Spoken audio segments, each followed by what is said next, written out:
mute this so I can see any of the comments as they start to come through. We're good to go. All right, everybody. So I am here live with my good friend, Sam Parker. And for those of you who don't know Sam, you need to, unless you work for another mortgage company, at which point I want you to turn this off right now because Sam is like my secret weapon. He is probably one of the most widely, I would say, the most widely used credit repair specialist in mortgage lending today. Anybody uses them, and I know that he has helped several of my clients who had some credit struggles and were unable to qualify for a home. This is the man that helped them. So his team is amazing. They run a shop out of Arizona, and I think, Sam, we've known each other now for, I want to say 10 years. Maybe? Yeah, probably right about 10 years. Man. It's been a while. We're getting old. Good decade? My goodness. Oh, gosh. Well, the reason why I'm bringing Sam on is because, like I said, he's the very best in the business, and there's going to be some things coming down the pipe right now. You have everything from the government encouraging deferment on mortgages and loans, rising credit scores, especially when it comes to FHA and VA loans, and just the overall credit repair industry. Here's some great things to know. So without further ado, Sam, is there anything else you want to say to get us started? No, man, it's just, first of all, thanks for having me on. I appreciate it. Any chance that we get some good information out there to especially try to get people through this kind of crazy time, it's beneficial for everybody. So thanks a bunch. I think we should start with just kind of what's going on right now, this craziness, and, kind of how people can stay on track with, not only staying up on their current bills, but maybe what to expect forward. If you kind of want to start there, I don't know if from the mortgage side of things, you kind of want to. Just because this might be some people's first glimpse into the world of credit repair. Yeah. What do you think what should they know about credit repair? Well, first of all, a lot of people have a negative association with credit repair, right? Because they've either tried to use it in the past or they've heard of somebody that's tried to use it in the past. And I'll say that unfortunately, that reputation is pretty well deserved in our industry. You got a bunch of people and companies that charge upfront fees, that keep people in for as long as they possibly can, that just don't provide a great service. They're a sales front, but then they don't actually follow through on getting the client, taken care of. And that's why most don't like credit repair. They don't know about it. And that's, we've done the opposite with that. Everything here is in-house. They're assigned to dedicated people to work their file. We know the loan guidelines and requirements to get them to the closing table. And that's what we really specialized in, Sean, is not just, somebody who wants some negatives wiped off their credit report. Yeah. We're looking for that motivated buyer, that serious person who wants to get them or their family into a better situation and then stay in that situation. That's what we're interested in. And so, and that's what I've seen. You guys have really just held everybody's hand through the process. It's not just because I've heard it too. And it took me a long time to find somebody who takes the profession serious like you and your team. I mean, you guys have everything from the initial phone call down just to a T to actually taking the clients by the hand and walking them through a portal. And when I say portal, someplace where they can upload their documents, someplace where the communication is just to a T, like back to back to back to back. The communication's just strong. So it really is just an A+ organization that you guys are running down there. Yeah, thanks, dude. I really appreciate that.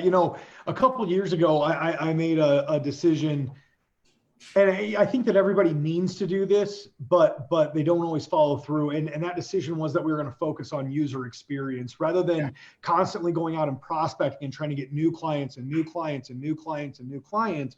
You see every company out there spending so much money on client acquisition and nobody focusing on client retention. Yes, and you're absolutely right. I look at it like this: if somebody used me one time, if they don't use me again, that's a really big problem. It means I didn't work, or I didn't work that well, right? Or that my follow-up wasn't good enough. And so that's where we really decided, both on the loan officer side of things and for our clients, that what we were going to do was dive into that user experience. Nobody wants to be in credit repair. Like, go into a room of 5,000 people and say, who would love to do some credit repair, right? Like, nobody wants. So true, though. Yeah, nobody wants to have to do it. It's like, who wants to have bypass surgery, right? But sometimes it's necessary.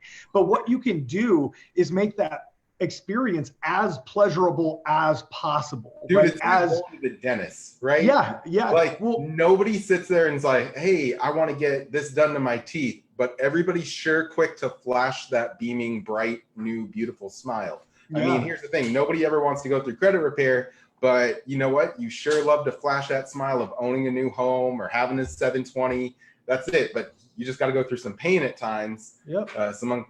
Something that's an uncomfortable situation, getting some documents and things like that together in order to get that smile. Yeah, it's funny that you mentioned the dentist, man, because my dentist, both back in Iowa and then now out here in Arizona, both like some of the best user experiences I had. And I draw from that. So, that like the one that's out here, I go to sit down and they're like, hey, what do you want? Hulu or Netflix or what? Right. And then they give me some earphones to listen to. They're pleasurable to speak with. Same with my old dentist. I mentioned that because she's one of my best friends, Amy, is my old dentist. And each one of those experiences, I'm like, man, if I can not hate every second of sitting in this dentist chair, they've done something awesome. And so I draw from that. I'm like, how do I make it so that when somebody hangs up with their credit repair coach, that they're like, okay, I don't love it that I'm here, but that was as good as it could be. That was a pleasurable experience, so yeah. All right, well, let's go ahead and jump into it. So one thing I wanted to talk about is like what you wanted to lead off with, and that is the current state of the market. I can tell you as a loan officer, the past week has been just one of those things where you just have to take a step back and try to take a deep breath and say, okay, we're going to pivot, we're going to roll with the changes. But for homeowners, there were clients that I had the privilege of helping that I could help on a FHA or a VA loan down to 550 credit scores if they had 10% down.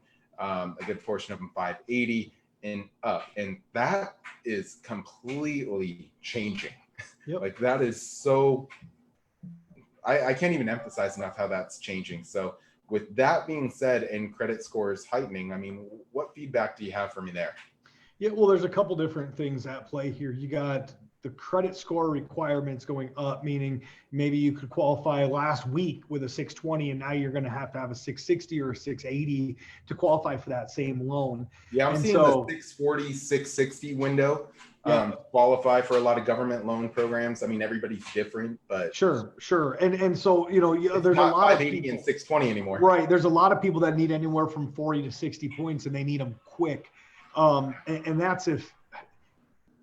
that's as long as everything just keeps going like it is right now and nothing else crazy happens in the next couple of weeks, right? Or next couple of days. But, so you have a lot of these, what I'm calling in-betweeners, where they were qualified a week ago and now they're not qualified. And so then you have to look at, how do you clean that credit up? And we can get into that here in a second. And then you have the other more confusing, thing where clients are being told or understanding that they get to miss X number of mortgage payments, no problem, because of this crisis. And there's going to be a lot of fallout from that.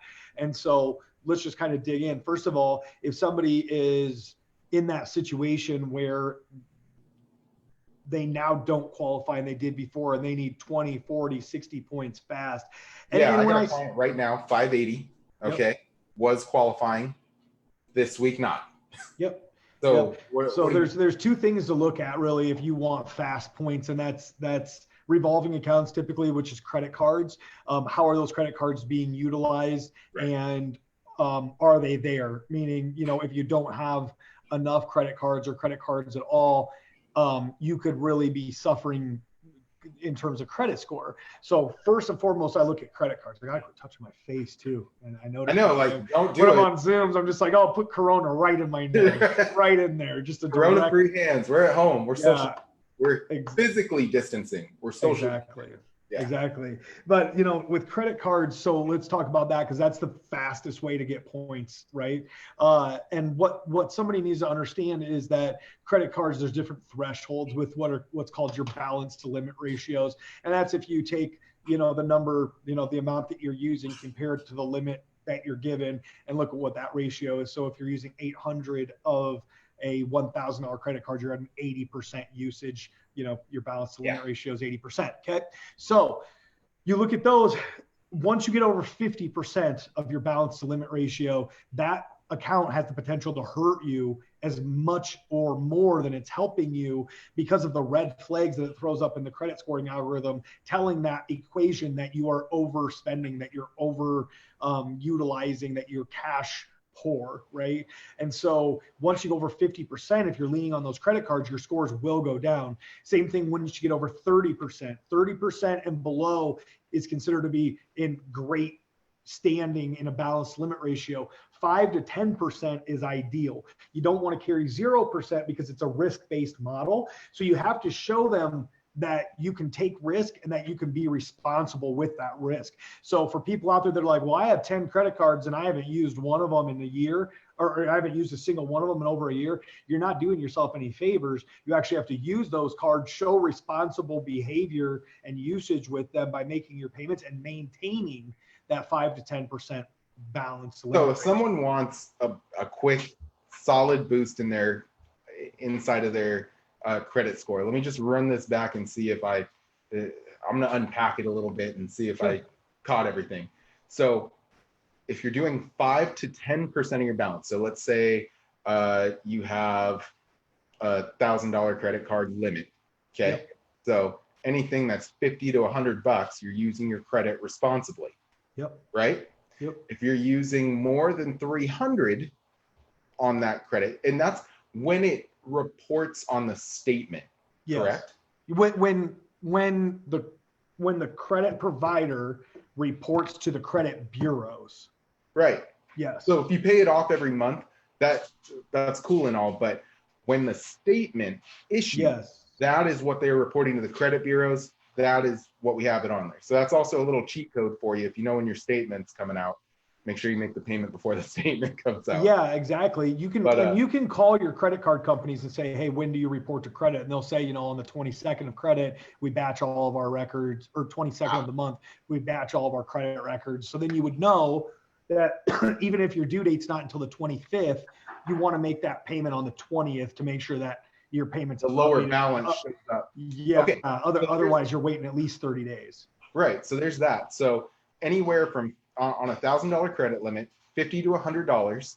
Okay, you're staying right in that sweet spot. Mm-hmm. You're staying right in that sweet spot for credit. Anything over $300, that can be a little bit of a challenge for you. Yeah, it can start to pull down on the credit. $500, it could actually do you more harm than it could good.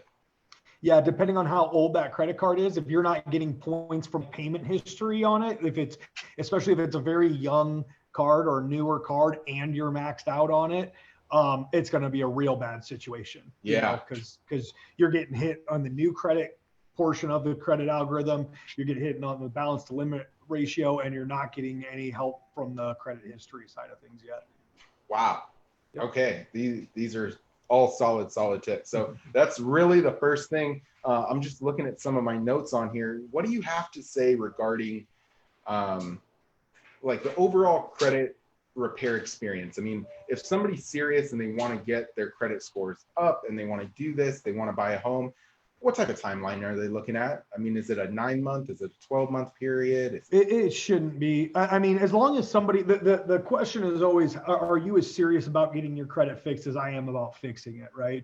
And if the answer is yes, then we can do some really great things really quickly, because what it looks like typically is that, we spend a month or two going through the credit report and making sure that everything on there is accurate, whether we're challenging items that the client says is inaccurate, or we're asking for debt validations or, balance verifications. And we're kind of sorting and figuring out what's actually valid. But then most credit repair companies, they're going to continue to dispute and just challenge those items for 9 months, 12 months, basically until a client gets wise to it and cancels and then puts up a post on the internet about why credit repair doesn't work, right? And so what we do after 1 to 2 months typically is we're having that candid conversation with our client where we say, is this your debt? And they're saying like, yeah, it is. And we say, then enough of this. There's no point in playing games. Like, we're trying to get you qualified for a home loan for your family where your child is going to lay their head. There's no point in playing these games. So let's switch gears now and let's start working on settlements and pay for deletions where we're negotiating those debts down, getting resolution on them, and clearing the way for the home ownership, process. And that's a real thing too, right? Like, that is a real thing where you can actually pay to have something deleted off your credit. You can have a settlement, but you would want to use a professional to do it. You're not wanting to use, you're not just going to call up. Well, you could. I mean, we're the credit repair company that'll tell you there are certain things you can do on your own if you want to, if you know how to, if you have the time to. A pay for deletion is one of those things where, by all means, if you want to call that, you got to understand though, the psychology of it, Sean, is that a lot of people are like, I don't want to talk to them ever again in my life.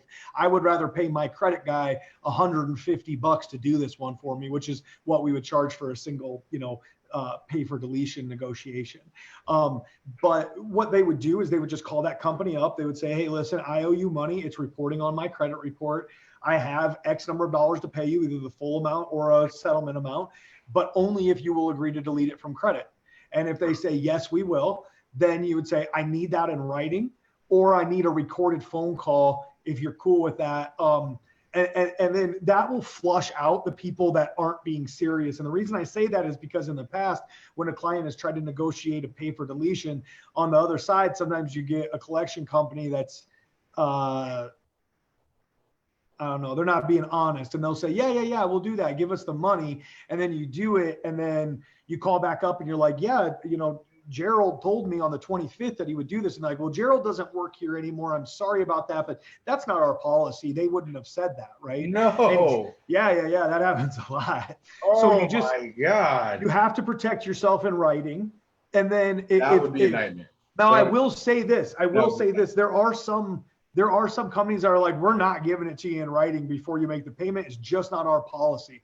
Here's the other thing you can do. If you can somehow record a call, you need to legally tell them, and you need to say, is it okay with you if I record this phone call?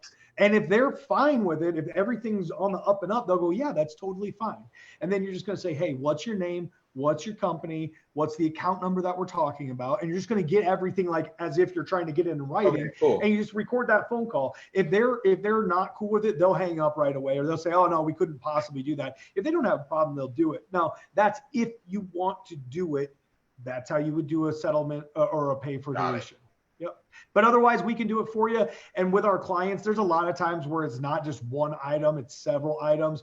And so usually what we're doing is going through, getting some items deleted or updated, then following up with settlements and pay for deletion. So typically it's part of the whole kind of all-inclusive package, I guess you'd call it. But if a client wanted to try it on their own and they got one negative item, don't pay it. And that's what we should probably clarify, Sean, is if you go and you start paying collections off, that'll actually drop your credit scores because you're going to update a negative account that's years old. So it'll kind of refresh it and bring it back to a current status. So that's why you would only ever want to do a pay for deletion on a collection item, not just call up and pay it.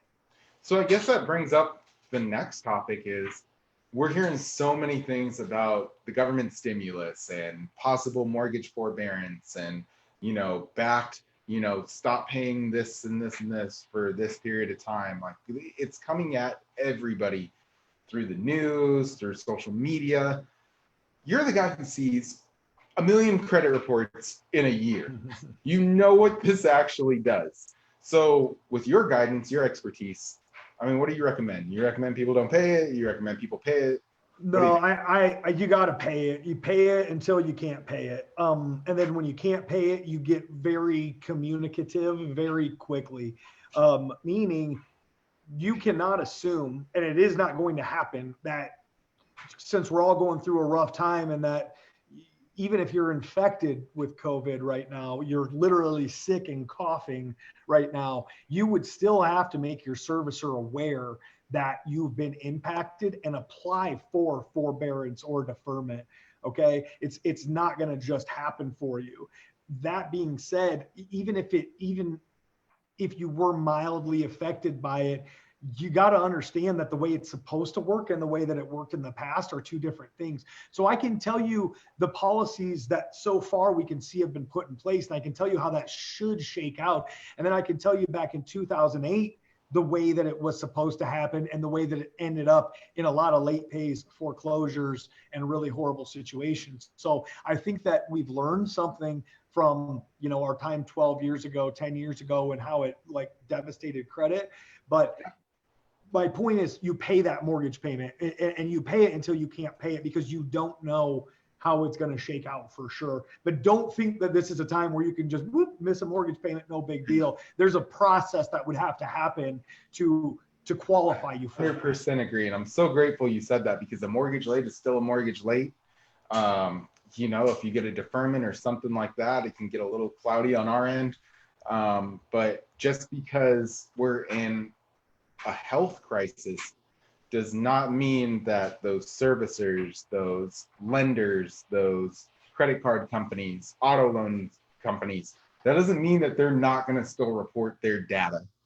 Yeah. And just because of what's going on a national scale, they will still do it.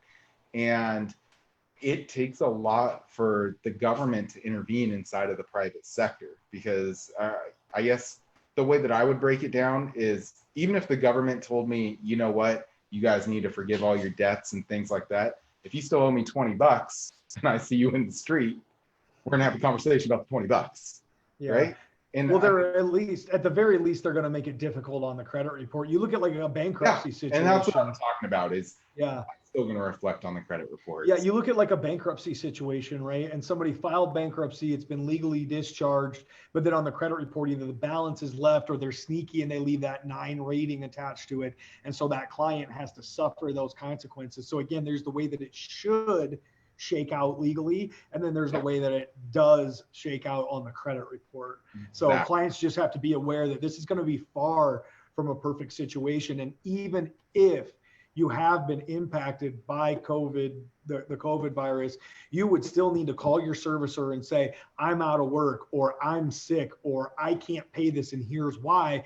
And then they're probably going to have you do for sure some paperwork of some kind, an application, a means test, probably something like that, to see if you really do qualify. And then the thing that you got to keep in mind is, even if you qualify, guys, this is not a forbearance in the sense of they take your payments and stick them on the back of the loan and it's all nice and easy for you. And I don't want to be doom and gloom, but I want to tell you what to expect. If you call up right now and you say, hey, listen, I cannot make this next payment, and you're right, you can't make it, or you've been affected, right? What they're going to do is they're going to give you up to 3 months off. So I don't got to make my next payment. I don't have to make the payment after. I don't have to make the payment after. 30 days after that, 4 payments are due at the same time. It doesn't get put on the back end of the loan and you just start up all nice and easy at your $1,200 a month mortgage payment. No, it's $4,800 are due, or else you're late. Okay. Which could push people easily into a foreclosure, which could for be a 90-day late reporting on your credit card. It's just, and what consumers got to understand is the flip side of it. And I know that there's no sympathy for the big banks, guys, but somebody has to have lent you the money to get the house. If they didn't get paid for 3 months by everybody, they would all go out of business. And a lot of them are going to go out of business anyway. A lot of these big mortgage servicers, even with it. So it's just walking that line of like, hey guys, they're trying to give you some time to recoup, but just know, I mean, there's going to be a tidal wave coming at you in that 4th month, but that is the best that they can do. It really is, unless they got completely bailed out, So I know before we came live here on Facebook and all the other social medias that are streaming this, we talked a little bit about ramping up as far as your staff, because you guys know that this stuff is coming. This is, I mean, you have to make an intelligent business play as a business owner. So with that being said, what are some of the ideal clients? Like if you have an ideal or not really ideal situation, but like a picture of a client who's going through a situation, what are the types of clients that you have a track record or a history of helping so that going forward, if any of the clients that are viewing this video, if they encounter one of those situations, they know that I can direct them right over to you? Yeah, I mean, first of all, I'll talk about character traits, really, that because it's like this. It's like any client that is willing to better themselves and to follow our program and to take accountability for their situation. If it is their fault, if it's not their fault, totally understandable, but not their fault, meaning your kid got sick, not your fault, meaning you got hit by a bus and had a bunch of medical bills, not your fault. Like, I choose really horrible women and this one did this to me and I'm a victim of it. Right. You know what I mean? Like if that's a real situation, by the way. Yeah. But if it happened, it has happened. All right. You know what I mean, though? You know what I mean? It's like, listen, I can help you. If I'm a personal trainer at a gym, I'll show up there at the gym. I'll give you all the information I can. I'll even work out with you. But are you going to show up? Are you going to do the things that you need to do? Because I'll remind you, my family is in our house. We're fine. I am trying to get you and your family into a home that you can enjoy for a really long time. So as long as the attitude of the client coming in is let's get to work, then what I'm going to do is I'm going to take them through an process of getting the inaccuracies off their credit report, taking care of the items that they are responsible for, but they're going to have to realize that means you got to set some funds aside so that we can do some settlements, some pay for deletions, tell you need to pay a credit card down. I may tell you need to open a credit card. Those things, as long as the clients will do that, then I can sort through collections and charge-offs and profit and loss and judgments and bankruptcies and all those things. I'm not saying I'm not that credit repair company that says I'll get that deleted and that deleted and that deleted. Yeah. But we can sort through it. We can rebuild from it. We can correct it. We can update it. We can make sure that by the time you're done with us, your credit report is 100% accurate. Right. So coupled with the accuracy, you know, and the steps that you guys do, and that's really the part that I appreciate is you guys have a proven system, not just from me. I know a large number of loan officers across the country that use your services and direct their clients to you because we trust you and we trust the process that you guys have put in place. So aside from having that work ethic and, you know, having your rock star team that you guys have down there in Arizona and really all over, what are some scenarios that people should be on the lookout for? So, I mean, what are some scenarios that they could potentially come to you with? Yeah. So like there's a lot of times where people don't think that they would benefit from credit repair because say all their collections are paid off or most of their collections are paid. That's a prime candidate for credit repair because even a paid collection is still hurting you in a lot of cases just as much as an unpaid collection because the balance on a collection doesn't matter. It's all about the date and what's called the MOP rating. It's this rating that the consumer doesn't even get to see. It's a secret kind of rating in the mortgage world, right? And so if you have paid collections or like a bankruptcy, a lot of people are like, oh, well, I don't owe any money, so my credit's fine too. It just doesn't work like that. They're two separate worlds. Right. So, you know, those clients would need to be cleaned up. Maybe a client who says, you know, you can't help me because I'm behind on student loans. Well, that's not going to be our wheelhouse. We're going to give them direction on exactly what to do, who to contact, how to make the request. But there's a lot of times where other things need to be worked on and a client is focusing so much on one thing, like a student loan, that they're not paying attention to the 6 collections they have. The student loan part is going to be easy. That's just calling them up, getting them into a graduated rehab program or repayment program. But then we have to work through those other 6 things. But that client is so laser focused on one thing, or they're focused on inquiries and not on their maxed out credit cards. You know what I mean? So there's just a bunch of different scenarios where we have to get that client very laser focused and get them tuned into exactly what it's going to take to get them back to the closing table. Yeah. So, I mean, I think in short, what you're really looking at is if your credit score isn't where you feel it should be, and you're willing to put in the work with a professional who has a proven system and a proven track record, then that's the type of client that should be calling you. Yeah, absolutely. And if it's somebody that's like, no, I mean, the bottom line is that shouldn't be there, then by all means, I will get that thing corrected for you. Mhm. I'm just saying, if you have outstanding debt out there, if you're sitting there, you know, beating yourself up about the debt that's out there, or if you're sitting there saying, you know, none of this is my fault, I shouldn't have to pay it.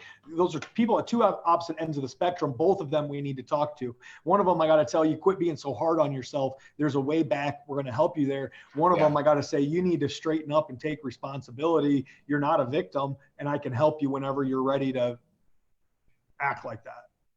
Okay. So an initial phone call with you, I mean, Yeah. what does that typically look like with your team? Yeah. So if a client already has a credit report, we're going to want to do a free credit review for them. If they don't have a credit report, we're going to help them obtain a tri-merge, all three credit bureaus credit report for $1.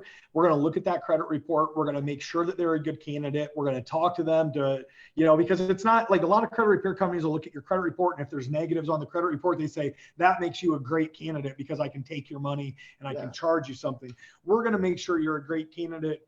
And that, I mean, there's certain situations, guys, where you just got to serve your time. You know, if you have a recent valid late pay on your student loans from 2 months ago, can I dispute it? Can I, like, do I have the ability to do it? Yes. Will I do it? No. Like, you know, there's just certain things that it's not a good situation to charge you for. So we'll start off with a free review. If you don't need us also, we'll tell you, hey, you don't really need credit repair. You need to do this, open up this credit card, pay this thing down, think outside the box a little bit. We'll give you some suggestions. I will say about 40% of the credit reports that we review end up with just being free advice. We just tell them what they need to do and we send them on their way. Vouch for that 100%. There have been a number of clients that I've sent over to Sam, and he's just said, you know what, here's some tips on some things you could do, but I don't think the program would be right for you at this time. And that is where we talk about character, ethics, trust. That's why I continue to send clients over to Sam. Now, one last thing that I want to kind of throw at you is, again, a secret weapon that we involve is the credit builder card. That's something that, you know, you guys probably have from over a number of other credit agencies that we've talked to. Can you speak to what that is just a little bit? Yeah, so the credit builder card is a $200 secured card, reports to all three credit bureaus. It's available in most states. There's a few states that it's not available in, like I believe it's just Iowa, Minnesota, Wisconsin, maybe one other, something like that. And we have other cards that are okay, but they don't do what the credit builder card does. But it's a $200 secured card, meaning you put up $200, then you get a $200 credit limit. Then it reports to all three credit bureaus, and it typically hits credit in 2, maybe 3 weeks. 4 weeks would be like an anomaly with them. And that card can just by itself jump scores up, you know, double-digit points in a very short amount of time. You know, it's not typically going to give you 100 points, but it'll give you, you know, 10, 15 points usually in that 3 weeks or so. I will say this, it always depends on the overall makeup of the credit. Yeah. Though, I mean, if you're typically where you're putting a secured credit card on is one where a credit report that just doesn't have a lot of trade lines. So usually that's a pretty big impact to credit. Sometimes you're adding it just to get those 10 points. And so, you know, it's just going to be situation by situation. It could also be used in a situation where a client has no credit reporting, you know, they're pulling no scores. They allow you to start 2 of those credit cards at the same time, because usually one trade line alone won't generate scores, but 2 will. So if you stack these 2 credit cards and open up 2 in a day, so you'd spend $400, you don't have 2 trade lines that are yours. That's the thing, is they are your trade lines. You're not piggybacking on somebody else's and being fraudulent. Then usually in about 3 weeks, you've generated that credit score as well. Excellent. And those, what I like about them is typically it's every 30 days that a credit card reports to your credit bureau. Those typically report a couple times during the month, don't they? So the way that it works now, back in the day, it was like that it reported several times. Now what it is it's just that initial insertion date. There's several different windows that you can put information into the credit on any given month. Excuse me. And most credit card companies just do one that's at like the end of the month. So that's why it takes so long to report. And then most credit cards, for some reason, are taking anywhere from 3 to 6 months to have full impact on the credit as well. And with the way that this thing reports, you're getting that same impact usually in 1 month, maybe 2 months of reporting. Excellent. So. All right. Well, man, is there anything else you want to communicate to everybody about credit scores or the process or anything like that? Just keep the game in mind here. I mean, we're all going through a crazy, but it's going to be over fast. And that credit history goes back 7 years, guys. So this is going to be a blink, and in 4 months, it'll be over. And that same credit history is going to follow you around for another 6.5 years. So do whatever you can to make your payment. You're not going to be able to make your payments. Communicate. Make sure you have a very clear understanding of, if a payment is deferred, when is my payment? And in the meantime, am I acquiring late pays or no late pays? What about interest, loan? You just have to we don't get taught about credit in high school or college. And so we don't know to be very hyper vigilant about it. But I'm telling you, anybody that's watching this is the time. Take it really seriously. Pull your credit report. Make sure you know every single thing that's on your credit report, and make sure that you're taking account for it over these next couple of months. Excellent. We're going to drop Sam's contact information in the comments and whatnot for this video. So that way, if you do have a question, and you can always reach out to me and I'll get you in touch with Sam. But if you have any questions regarding, what can you get repaired on your credit report? Maybe you need something right now. This is definitely the one and only person that I trust to go ahead and answer those questions adequately. There's a lot more that we can get into. I know we're going to have Sam back on here. He'll talk more about credit score models and how credit scores are, compiled.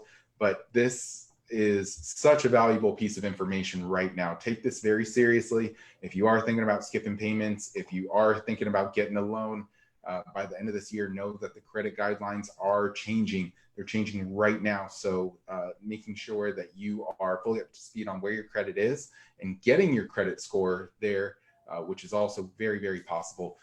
All of that really rests in the hands of Sam Parker and his amazing team. Well, thanks, brother. I really appreciate the opportunity. I mean, I know the way that you like to serve your clients is with just tons of value and, really hand-holding everybody. So anything that we can do to help with that, Absolutely. If you're doing business with Sean, just make sure that when we chat, you let us know so that we can just really roll out the red carpet for you. Absolutely. All right, Sam, thank you. I won't take any more of your time, but I appreciate this, man, so much. Of course. No problem, brother. Thank you.